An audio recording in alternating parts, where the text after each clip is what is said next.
We are live. Perfect. Here we go. Hey, Inspired Chiropractic. Welcome to day 2 of our goal setting series. If you are just joining us live and you did not watch yesterday's, make sure you stop this video, go back to our Facebook page and watch day 1 first. That really sets the framework and the foundation for what we're going to talk about today. I am so excited, Dr. Neal, because I think what the journey that I've been on in my goal setting has really shifted in the last year to 2 years. And what we're going to talk through today, the mindset shift, I think it makes all the difference in the success that I've had. And I know for you, the same thing. Before we dive in, I want to just give credit where credit is due. A lot of the content that we're going to be teaching on comes from a book that Dr. Neal's in the middle of, and I read last year called can you see it? Atomic Habits by James Clear. This is one of our favorite books. We highly recommend it. It is in our office library. I think it's checked out right now, but I would highly encourage you, if what we talk through today really resonates and you think you need to dive deeper, consider getting that resource and learning more on your own. Okay, so let's talk about goals and why maybe they don't work so well, and how we might change our mindset and our approach to goals. So traditional goal setting, as you know, most people use the acronym SMART. SMART. Most traditional goal setting things are all about specific and like actionable goals. What's the problem with that, Dr. Neal? What would you say? Here's what I wrote down. Goals are short term, they're stressful, and they don't work. That's what I wrote down. So if you are watching this and you've struggled with goal setting, you're not alone. You're not crazy. That's the reality. Goals are short term, they're stressful, and they're not super effective. Your results have actually very little to do with the goals that you set and how specific, measurable, attainable they are, but they have nearly everything to do with the system that you follow. Goals are all about the result, the end goal, the aim, the direction, like what you're after, the kind of bullseye target. That's your goal. But the system is the process by which you actually get the results, the trajectory of your life. And most of us, even me and Dr. Neal, we have spent a lot of time and effort thinking about our goals, what we want, which is great, but we've never really thought about the system, like the process for how are we going to actually get there. What are your thoughts, Dr. Neal? I think that's perfect. I think the book you highlighted, Atomic Habits, it says what we've failed and succeeded on over the years. It just says it very clearly. So it's just nice to have that resource. But absolutely, like, your goal is just one of those things, like, you got to get to this point. Like, oh, if I just get to Christmas, if I just get to New Year's, and it's stressful and it doesn't really work. A system is like, let me just work the system. And if your outcome is not what you want, you tweak the system. It's so easy, and there's peace. It's simple to do. It can be a long-term habit and rhythm, and it's just a wonderful way to do it. So you want to really look at the system, but that's all based off of identity. And I think that's what you're going to touch on. Yeah. Before you get there, the thing that just popped in my head, and we didn't talk about this before when we were prepping, but the reality is all of us already have systems.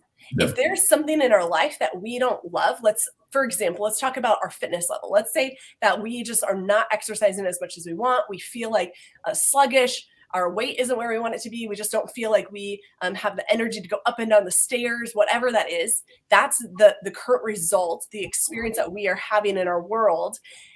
And the truth is that's not a mistake. You actually have a system that you have been following that has led you to be in that specific situation. Yeah. And when we stop seeing ourselves as kind of a victim to our world and start seeing that I have chosen a certain system. And for some people, your system is you park as close to the door of whatever work or like shopping place you're going to, and because you don't want to walk far in the parking lot, and you take the elevator, and that is your system. You wake up in the morning and you don't work out. You don't go for a walk after work. Like, you have a system that is sedentary. And so then you look at your results and you wonder why you have such a sedentary life. And the reality is you have lots of little habits and systems that have gotten you to where you are. So if you don't love where you are, and yesterday when we talked about what areas you'd want to see change, if there's a couple of those areas, I want you to think less about what you want and more about the system, but more importantly, maybe who you need to become in order to see a change in the system. Yep. One of the things that James Clear said is that you don't rise to the level of your goals, but you actually fall to the level of your systems. So some of you today need to just do some evaluation of what are my current systems? What are my habits? What are the processes that I do day in and day out without even thinking? And is it leading to what I really want? Go for it. Yeah. And the systems are simple. People say, oh, it's hard to do this. It's like, that's because your system is it's so hard to like force yourself into doing something you didn't do before. A system is just you show up and execute, and it's pretty simple. And you can fall away and you say, oh, we had a holiday weekend, or we had family around, or whatever it is, and you fall away from your system, and you can come back to it very easily. And that's where people stay very consistent, is having really, really good systems. They say the most successful people in the business world have systems where the average person has been up for 3 hours before they start working. So that means they're up doing something different, working on themselves physically or reading or mentally, or they're getting out into the world, or they're getting into their own world and taking care of themselves first, and then they show up to work. Versus I wake up, I roll out of bed, I jump in the car, I go to work, and I just show up. You're like, wow, that's like, it's a different state or a different person that shows up to work every day. And so the person that takes care of themselves before they go do something has a system that's going to succeed more. And so that system, like, that's just an example of one area of life, but systems create success. So that's what we want to shoot for. So there's two kind of like habits and ways to categorize. There's either outcome-based habits or identity-based habits. And if you imagine a target that has like a center ring and then a middle ring and an outer ring, you've got 3 circles kind of in them. An outcome-based habit is really just focused on what you actually want, the outcome, what you're after. And an identity-based habit is not based on what you want, but who you want to become, the kind of person that you want to be. And so there's the 3 layers to consider when it comes to an identity-based habit. Is first consider the center ring as identity. The second ring, the middle ring, is your process, and the outer ring is the outcome. And this identity-based habit is exactly opposite of the way most of us have traditionally set goals. We do it where we think, what do we want?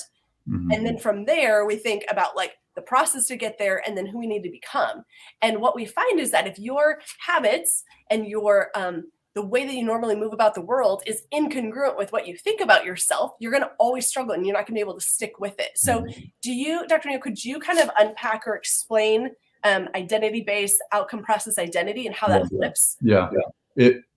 If you're focused on identity, you will naturally do the things that get you the result. So here's an example. They say like 2 people are quitting smoking. One person says, I'm trying to quit smoking. So they have an identity as a smoker who's trying to stop. Another person says, I don't smoke. And you say, who has the better result? This person that doesn't smoke, even if they did for 20 years, because their identity is different. But that can, I mean, that's an example of smoking, but it's like, I'm trying to exercise more. We always say like, when you're trying to do something, you're not doing it. Versus a person that says, I exercise every week. A person says, I'm trying to eat better. It's like, no, I don't eat sugar. I don't eat grains. I eat lots of vegetables. Even if you don't normally do that, now you do. Like you create the identity and then you follow through. I'm trying to have less stress. Oh, that's the worst one. I'm trying to work on my stress. No, I have lots of peace in my life. I have lots of joy for where I'm at. So our self-talk matters. And that, like, it seems like a little thing, but that's the thing that makes it a lot of energy to do the work, or very little energy to do the work. So it's like, nope, I'm a person that exercises. So when I get up to exercise, it's like, no, this is just who I am. I just do this. It's not that hard. We're like, oh, I'm trying, but man, is it hard to try. Yes. I innately want to get away from the habit. And so I want to call it one more. You and I hear this all the time in the office. Either like, I'm a night owl, and that's how they identify. And so that's why they don't go to bed early enough so they can get up in the morning. You know what I mean? And their identity is kind of wrapped up in what time they go to bed.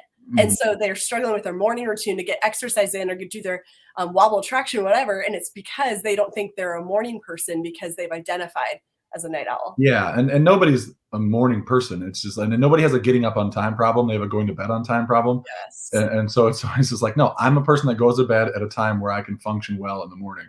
Or You stay up late, you get up early, and you nap. Like you take 2 hour naps in the middle of the day. Like you can strategize around some of that too. So that's so good. Okay, so outcomes, the outer layer of that target is all about what you get. The process, the middle one, is about what you do. And then the identity is about what you believe. Behind every system of action is a system of beliefs. Your old identities will impact your plans for change because they can sabotage them, as we were talking. Whether you want to start getting up early because you want to start exercising, what you think about yourself and who you identify yourself as will either align with what you want or will sabotage what you're after. So, Dr. Neal, if you and I had a penny for every time a patient has asked us for some motivation or has written on their evaluation paperwork, like, well, how can we best support you? And they say motivation, we would be very, very rich. So many people want motivation, right? Especially in their goals. We want motivation, but the ultimate form of intrinsic motivation is when your habit becomes part of your identity, when there's alignment in how you see yourself and then how you act, your system, your process, your habits. Yeah. Well, even like with that, like I need you to motivate me. That tells your identity is I'm not a motivated person. And in reality, motivation doesn't matter. It's like you have a system that you're either committed to or you don't. Like when I work out on Tuesday mornings, I never want to work out on Tuesday mornings. When I get up Tuesday, Thursday, Saturday at 4:45, I never want to get up at 4:45. I'm just, no, it'll be better in 10 minutes. Just get up and get moving. I'm committed to this. So like this idea that you have to be motivated to do stuff, it doesn't work. That's very short term. But usually when we lack motivation is when we require so much energy to push this system forward that's based on the wrong identity. Yeah. Right? You know what I mean? Like it'd be really hard for me, it would require a lot of mental energy, and it would be stressful for me to prescribe medications because that goes against like my fundamental beliefs about taking care of the body. Not that people may not need them for certain things, but to me, in my mind, it's a lot more rare than what we see. So like that would require a lot of energy for me, and I would suffer and struggle, and I would feel depressed and everything else because it goes against my identity. So it's just like, okay, my identity needs to change. And it's like, nope, I'm the person that does this type of thing, even when I don't want to. Yep. And so, yeah, I mean, that's what I see. And then it's like, if I need motivation, then it goes back to like when we did the first goal setting class, like, why does this matter to you? My motivation doesn't come from from necessarily my reward or my system. It comes from the life that I get to live because of my identity. And so it's like, if I have an identity that's a healthy person, that's an active person, that is a relational person, then I have the ability to live happy, healthy, and relational with my kids. And that means we can do a lot of things, whether it be at home in the evenings or on the weekends or on vacations. And to me, that is motivating. It's like, oh, I get all of those things because of this is who I am. And so that's where your motivation actually comes from. But it takes some intentional thought. And then now you have, let's say you're creating your new identity and you're creating a strategy, and you know why that strategy matters to you. Then like for me personally, like I have pictures in my basement in my workout area. I have pictures of me and the kids like hiking at the Black Hills. I have pictures of us boating. I have pictures of us skiing. I have pictures of us doing active things and happy. And when I feel like I don't have a lot of motivation, I just look at those pictures and I am grateful for what we've done as a family, and it aligns with our identity. And I'm also thinking, what are the next enjoyable experiences we get to have? And that gives me extra motivation to say, okay, you can do a few more squats. It's not that hard. Or it's worth it because you can't get out of shape and lazy and rigid and expect to be older and be able to do these things. So then it's like, oh, well then go all the way down, do full range of motion with your exercise. Don't do it half-heartedly, do it. Yeah, so good. So for you guys that are watching, here's the reflection questions. Number one, who do you think you are? Really evaluate your ideas, your identity, your beliefs about who you are. Because it's really hard to change your habits if you never change your underlying beliefs. Then your homework is to go back to your life wheel. We wrote out, family, recreation, spiritual, physical, all these different categories within our life. You either wrote them in a list form or in a circle, like a wheel form. Doesn't matter how you did that. You also had 2022 ideas of things that could possibly be goals, directions, things you're hoping for in the next year. And when you look at those two things, you probably circled or starred maybe 1, 2, maybe 3 areas that you want to focus on in this next year. And so what your homework is to ask yourself and maybe journal out, what kind of person do I need to become in order to see change in that area? So if your goal has something to do with your financial world, I mentioned to you guys, I got some goals of paying off some more debt. If that's a goal of mine, the question is, what kind of person do I need to become in order to see change in that area? Because tomorrow we're going to meet again, and it'll be probably about noon tomorrow, and we're going to talk through really creating an action plan, a system, a strategy to get after these goals. And so if you haven't really uncovered what 1 or 2 areas you want to focus on, it's going to be really hard tomorrow to come up with a plan if you don't even know what that thing is you're after. So that's your homework for today. Any last words, Dr. Neal, you want to add in? Yeah. So you did a good job of just like who do you think you are and who are you really? Because sometimes what you tell yourself is not accurate. So you're going back to your life wheel and you're saying, this is the area that I really want to focus on this year, right? Or this is the idea that I really want to go after. Who am I as I'm doing that? That's your identity. And so like when you listen to this, sometimes you're like, hey, where's the meat of this today, or yesterday? And it's like, should there be more? Give me the X's and O's. Like, this is the part that makes it all work. And so if you're just listening, it seems like a lot of talk, but if you actually do the thinking, the reflecting, and put in the work on yourself, and this is the thing that like nobody can do it for you because you're the only one that can have that internal conversation. When you actually do the work, now your strategies will start to become life-changing, and now your actions start to matter more and more and more. So that reflecting time is probably the most important thing outside of taking action, which we'll talk about in part 4. So. Awesome. So good. So if you have questions, you need anything between now and tomorrow's webinar, you are welcome to put it in the comments. We'll be checking back on that. Thanks for spending the last 15, 17 minutes with us. Hope you guys have a great day. We'll see you. Thanks, guys.